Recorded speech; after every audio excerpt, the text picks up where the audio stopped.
This week on Healthy Living, we take a look at the global state of air quality and how it affects our health. School children in Kenya are taking action to improve the air quality in their neighborhood. And air quality specialist Dr. Frost Ramsay discusses the impact of pollution and what can be done. Plus, an innovative transplant technique marks a significant step forward in organ transplantation. We'll have these stories and more in this edition of Healthy Living.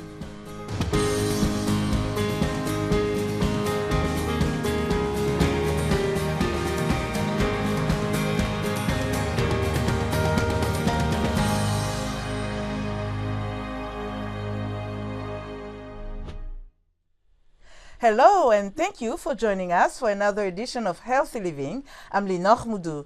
The air we breathe every day affects our health. Sulfur dioxide and carbon monoxide are some of the pollutants that often compromise the worldwide air quality. Experts say poor air quality can cause cancer, neurological disorders, and cardiovascular diseases, among other things.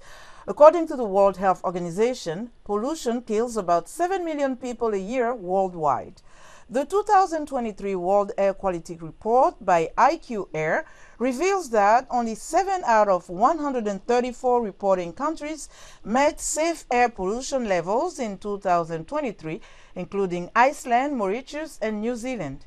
Let's start in Kenya, where students at a school right next to the country's largest dump site have started planting bamboo to improve the air quality. Foul-smelling fumes from the waste is affecting their health. Now the school is fighting back.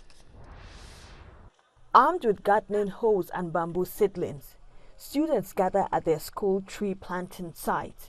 They're full of hope that trees they grow will filter the filthy air around the school.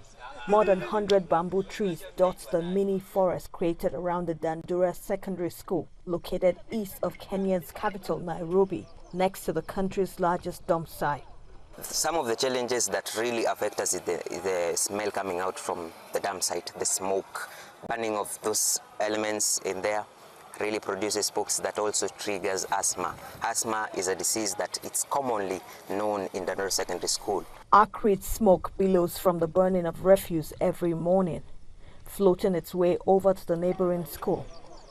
This bamboo project is the school's way of fighting back. My motivation of initiating bamboo project in the school was to mitigate the effects of dump site. It really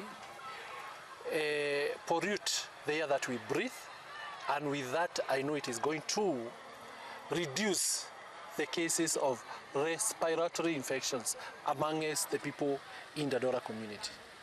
Dandura dump site occupies approximately 50 hectares of land and receives more than 2,000 tons of waste daily from around Nairobi, where 4 million people live. The dump site effects can be detected from kilometers away. Observers say Nairobi's air is often polluted by emissions from second-hand cars, and other pollutants include smoke from industries that are often located near residential areas. Adriana Mbandi is the Africa Regional Air Quality Expert at the United Nations Environment Programme, or UNEP. The impacts of air pollution to all parts of our bodies, including our brains, our organs, including our lungs, actually impact on even children before they are born, young children. It is really the best way to ensure that you do not breathe polluted air is to minimize your exposure. Bamboo trees are hailed as one of nature's finest air purifier, according to UNESCO. The seedlings planted in August last year are slowly towering high against the suffocating fumes. Now, planting bamboo trees ensures that there is a barrier that is provided in terms of the air that is polluted coming through, especially when you look at the fine particles. As well as, of course, the bamboo being a plant ensures that there is photosynthesis, and in photosynthesis ensures that it's producing oxygen, whereas also intaking carbon dioxide. The WHO says air pollution kills about 7 million people in the world, and 99% of the global population were exposed to contaminated air in 2019. Dr. Lisa Frost Ramsay is an air quality specialist at SLR Consulting and associate professor at the University of KwaZulu Natal. She discusses the impact of air pollution on our health and steps to improve air quality in Africa. Probably the best way to define bad air quality or poor air quality would be to look at the concentration of toxic air pollutants in the air. And these can include particulates, so solid particles, and gaseous compounds. And there's various health guidelines that are relevant. And if the concentration in the air goes above those guidelines, they can impact health. On the African continent, a key air quality issue is around indoor air quality. And a large number of households are burning indoors or are using stoves like paraffin stoves that do emit a lot of pollution. Houses are often poorly built, poor ventilation, and the pollution accumulates indoors. People sleep close to these sources of air pollution as well. Air pollution has very high impact on health. In fact, there's higher death rates related to air pollution than HIV and malaria combined. The most vulnerable are children and the elderly. The elderly because their systems are starting to degenerate and they cannot process toxins as well as young people. And children because their respiratory rates are very high. They breathe faster and more often than adults. And their bodies are small, so for the amount of toxins that they absorb, there's a greater effect. So children are very sensitive. Some of the key options would include developing air pollution control law, which is very necessary. And in some countries we have law, but it's very poorly implemented. We need to establish what pollution people are being exposed to. So getting some monitoring networks. There's wonderful technologies coming out of India, for example, that are low-cost sensors that you can put out. You can measure air pollution and you know what people then are being exposed to. You can't address a problem if you don't understand the problem first. Sometimes we're fortunate and you can see the air pollution. So for example, with smoke and very dusty sources like in mining areas, you can actually see the hazy or the dustiness in the air and you know that you're being exposed. But some of the most toxic pollutants you can't see, and many of them you can't even smell, unfortunately. Also, it's quite difficult to say that if you're sneezing a lot, it's definitely air pollution because it could also be an allergy. So when we're trying to link air pollution to health impact, we not only look at symptoms, such as sneezing or coughing or feeling nauseous or having headaches, we link that with exposure, which would be a measurement of air pollution in the air. How do you feel about the current air quality in your community, and what changes would you like to see implemented to improve it? Here are some reactions from Kinshasa in the DRC. There is air pollution here in Uvira, and this is due to several factors. One of the factors we see here is created by people, which is the cutting of trees. We also witness natural disasters such as floods that destroy homes, habitats, and can lead to the destruction of sanitation infrastructures. We face some serious issues. The air quality we breathe here in Uvira is poor. We have noted it because there are three main factors that affect our air quality. There is also the issue with those who make charcoal. Additionally, part of the population in Uvira uses wood for cooking, which produces smoke that contributes to air pollution. To improve air quality in a practical way, for example, the local or government authorities should take measures that will help improve the environment and improve air quality. What I mean by this is, for example, such measures could be to ensure that each person that owns a plot of land plants a tree.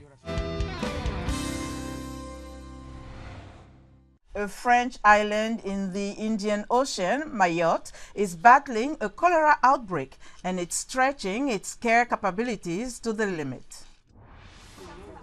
85 cases of cholera have been reported in Mayotte since the first case on March the 18th, according to the Public Health Agency.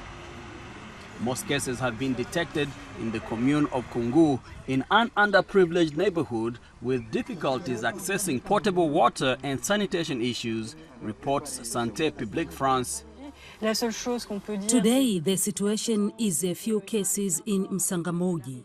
The only thing we can say so far is that there is a strong link to the river where people wash their clothes. We are clearly waiting for the conclusions from Santé Publique France. The Kungu Town Hall issued an order on Wednesday to temporarily close all schools in 2 villages until May the 18th. A health protocol includes disinfecting the patient's home, identifying and treating contact cases, and progressively expanding ring vaccination. I now know what to do to avoid catching the disease. When coming home, you must wash your hands with soap before eating. According to Santé Publique France, as of May the 13th, 4,456 contacts have been vaccinated on the island. A new recruitment campaign is underway to replace the voluntary personnel managed by SPF, whose mission is ending. At the same time, we are raising awareness directly within the community about what cholera is, how it is transmitted, and the measures to take when there is a case in the household. We also distribute water purification tablets to families who unfortunately have no choice but to go to the river to wash clothes or in some cases to drink water. The first cholera cases in Mayotte were recorded in mid-March among people returning from the neighboring Comoros, where the epidemic is peaking. The first cases in patients who had not left the island appeared at the end of April. A unique approach to a transplant using a kidney from a genetically modified pig is raising hope for doctors and patients alike for the future of organ transplants. A few weeks ago, Lisa Pisana was near death, in desperate need of a heart and kidney transplant. But because of how sick she was not a candidate for a traditional transplant. So her doctors came to her with a novel approach: a mechanical pump for her heart, paired with a new kidney from a genetically modified pig. It's like being in a maze and you can't find a way out.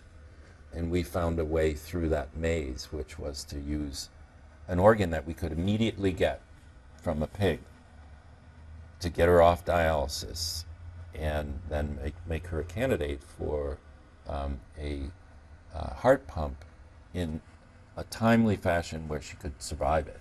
Pisano is recovering well, the NYU team announced Wednesday. She's only the second patient ever to receive a pig kidney, following a landmark transplant last month at Massachusetts General Hospital, and the latest in a string of attempts to make animal-to-human transplantation a reality. When we were able to, offer another option other than just palliative care, she was excited. She got it right away. She understood it. She knew that this was experimental, that we couldn't in any way guarantee that it was going to be successful, but she wanted to try it. 10 days after the transplant, the 54-year-old grasped a walker and took her first steps. So I just took a chance, and worst case scenario, if it didn't work for me, it might have worked for someone else. And it could have helped the next person or the next person. Meanwhile, 62-year-old Rick Slayman, the first man to receive a genetically modified pig kidney transplant, died 2 months after the operation, according to Massachusetts General Hospital, which carried out the procedure. He was suffering with end-stage kidney disease before undergoing the operation in March. Pisano is the first woman to receive a pig organ. Both her heart and kidneys had failed. She went into cardiac arrest and had to be resuscitated several times before the experimental surgeries. It's been transformative. I mean, she's a different person. She was so ill that when she came in, she had a couple of cardiac arrests. That's how close to death she was. I want to spend time with my grandkids, do stuff with them, run around with a dog. That's our show for today. For more health news, wellness tips, and medical breakthroughs, stay connected to Voice of America at voaafrica.com. You can follow me on X at Linoch Mudu. Until next time, stay well and strive to make every day a healthy day.